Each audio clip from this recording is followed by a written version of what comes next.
ભરૂચ નગરપાલિકાની નવા નાણાકીય વર્ષની પ્રથમ સામાન્ય સભા મળી હતી, જેમાં વિવિધ 28 એજન્ડા પર ચર્ચા વિચારણા કરવામાં આવી હતી, જે પૈકી સાયકા ડમ્પિંગ સાઇટ સરેન્ડર કરવા સામે વિપક્ષે વિરોધ નોંધાવ્યો. સાથે બજેટ બેઠકમાં વિપક્ષ દ્વારા કરાયેલ ટ્રાફિક અને હોક ઝોન સહિતના મુદ્દાનો મિનિટ્સમાં સમાવેશ નહીં કરવા સામે ઉગ્ર વિરોધ કરી તેનો સમાવેશ કરાવાયો હતો.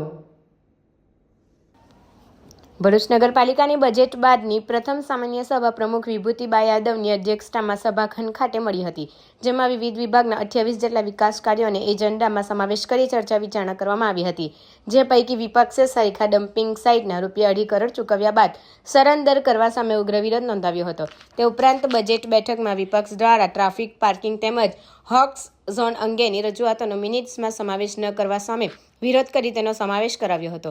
વિપક્ષના નેતા શમશાદ અલીએ પાલિકાની સામાન્ય સભામાં હેલ્થી ચર્ચા થઈ હોવાનું જણાવી શાસકો દ્વારા શહેરની ડમ્પિંગ સાઇટની સમસ્યાનું 20 વર્ષે પણ નિરાકરણ લાવવામાં આવ્યું નથી, ત્યારે કલેક્ટર દ્વારા ફાળવવામાં આવેલ સાયખા ડમ્પિંગ સાઇટ આજ સુધીમાં ₹2.5 કરોડ ભર્યા બાદ પણ સરેન્ડર કરવા સામે ઉગ્ર વિરોધ વ્યક્ત કર્યો હતો.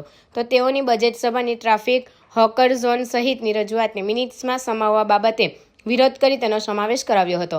પાલિકા પ્રમુખ વિભૂતિબાએ સરકારમાંથી વિવિધ ગ્રાન્ટ આવી રહી હોય, વિકાસ કાર્યોને વેગ મળશે તેમજ શક્તિનાથ સર્કલનું નવીનીકરણ અને 5 બત્તી સર્કલની અટકેલી કામગીરી શરૂ કરવામાં આવશે તેમ જણાવ્યું હતું.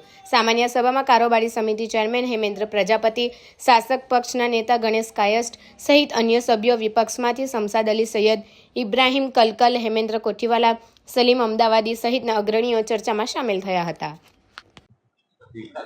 નમસ્કાર. 30/4/2025ના રોજ ભરૂચ નગરપાલિકામાં સામાન્ય સભા યોજાઈ હતી. સભામાં નગરપાલિકા દ્વારા સરકારશ્રી તરફથી આપણને ગ્રાન્ટ મળવામાં આવી છે. એ ગ્રાન્ટનું આપણે વ્યવસ્થિત રીતે આયોજન કરી અને કામો મૂકીશું, જેથી કરીને ભરૂચ શહેરમાં આપણે વિકાસના કામો કરી શકીએ અને આપણી ભરૂચની જનતાને એમાં લાભ મળે અને ભરૂચમાં એના વિકાસના કામમાં વધારો થાય અને શક્તિનગર સર્કલનું ડેવલપિંગ માટેની કામગીરી પણ અમે અત્યારે થોડાક જ દિવસોમાં એ કામનું પણ અમે તાત્કાલિક ધોરણે કામ ચાલુ કરવામાં આવશે. 5 બત્તીનું કામ પણ જે અત્યારે બંધ છે એ કામ પણ વહેલી તકે પૂર્ણ કરવામાં આવશે અને હાલમાં જે કામો ચાલુ છે એ ચોમાસા પહેલા પૂરા થાય એ રીતેનો અમારો નગરપાલિકાનો પૂરેપૂરો પ્રયત્ન રહેશે અને વિકાસના કામો અમે હર હંમેશ કરતા રહીશું. જી, આજ રોજ ભરૂચ નગરપાલિકાની સામાન્ય સભા મળેલ હતી.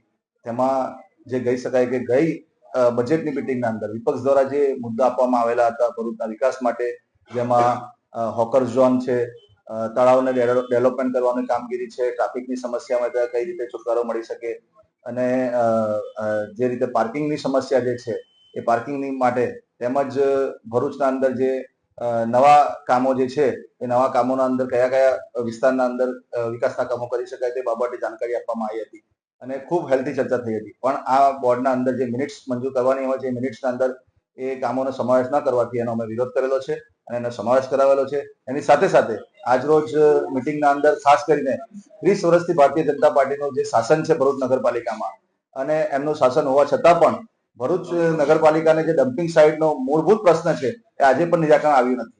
ભરૂચ પાસે ડમ્પિંગ સાઇટ પોતાની ન હોવાના કારણે વારંવાર ડોર ટુ ડોર કચરાની સમસ્યા હોય છે. તે કચરાની જે કચરા માટેની જે કચરા લેવાની જે પ્રક્રિયા છે તે પણ બંધ કરી દેવામાં આવે છે.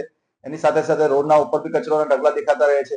એટલે વારંવાર ડમ્પિંગ સાઇટનો ઇસ્યુ ઉભો થતો હોય છે. આજરોજ આ મિટિંગના અંદર નગરપાલિકા દ્વારા ઠરાવ કરવામાં આવ્યો છે કે જે સાયખાની ડમ્પિંગ સાઇટ કહી શકાય કે છેલ્લા 7-8 વર્ષથી જિલ્લા સમાહર્તા કલેક્ટર સાહેબે ભરૂચ નગરપાલિકાની ડમ્પિંગ સાઇટ માટેની જગ્યાની ફાળવણી કરેલી હતી અને આટલા વર્ષોથી નગરપાલિકા એના જે કંઈ બી ચાર્જીસ છે ભરતા હતા.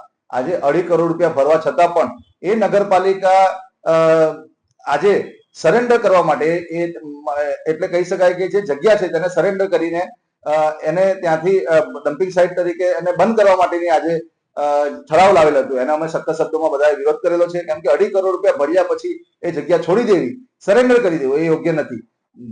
ભરૂચના અંદર ભારતીય જનતા પાર્ટીનું શાસન હોય અને ડમ્પિંગ સાઇટનો પ્રશ્ન આટલા સમયથી ગુંજતો હોય, એક ડમ્પિંગ સાઇટનો પ્રશ્ન આ નિરાકરણ ના લાવી શકતા, એટલે તમે સમજી શકો છો કે ભાજપનું શાસન ખાડે પડેલું છે.